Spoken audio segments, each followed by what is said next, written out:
brave, who were hurting, but that they felt enabled to come forward and speak. It's really worthwhile to do something in this actual service because I think it's very validating for the people who have had stories like myself, but also for those that maybe haven't yet spoken out, to feel that their stories are validated and heard. Every victim and survivor has a unique experience, but there are close parallels, and when people do speak out, as we've done this evening in the individual ways we have, it can resonate. And so it was a real sense of healing today, I think, for the whole church.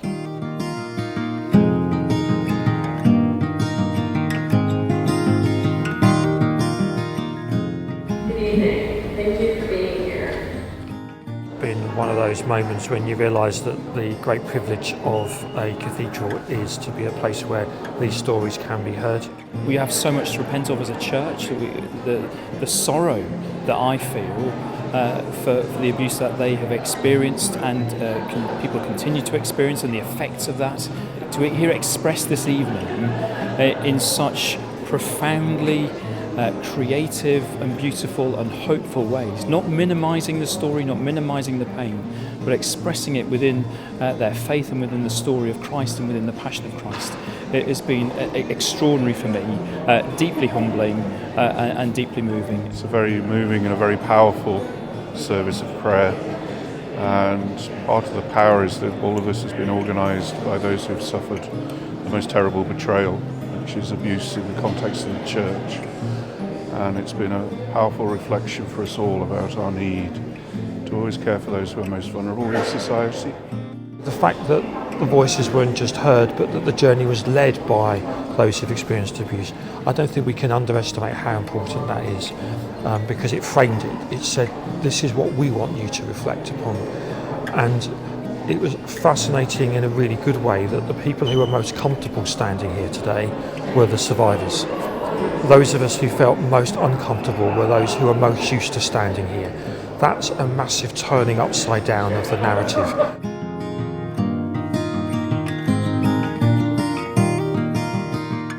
It was always envisaged that the two cathedrals would come together, and I'm so pleased that we've been able to do that, because that's a powerful Christian witness of unity and also our shared commitment to safeguard and to do it properly. Part of this evening, part of these events of these 5 days, is our solidarity with those who have lived experience of abuse. It's being with them and standing with them, and the fact we do that as two cathedrals, as two dioceses, I think is a witness to our commitment to stand together and unite.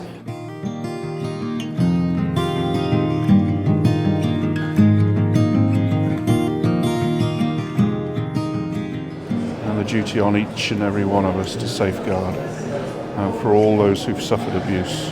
We are so sorry.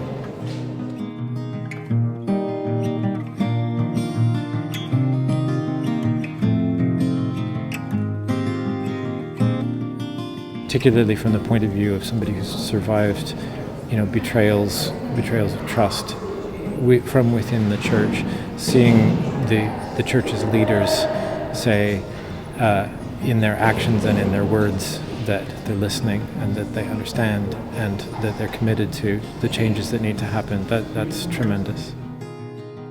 An event like this reflects the fact that the church is a visible body of people from all backgrounds with very many different experiences, but all are made in the image of God and have a positive contribution to make. It's really validating, it's really to have an authentic voice rather than somebody speaking on your behalf. Every single part of that service was chosen and every single word was considered, and so the authentic voice came through. You do not have to feel ashamed. Nothing that you have suffered is ever going to be your fault, so please come forward. Such an affirming message.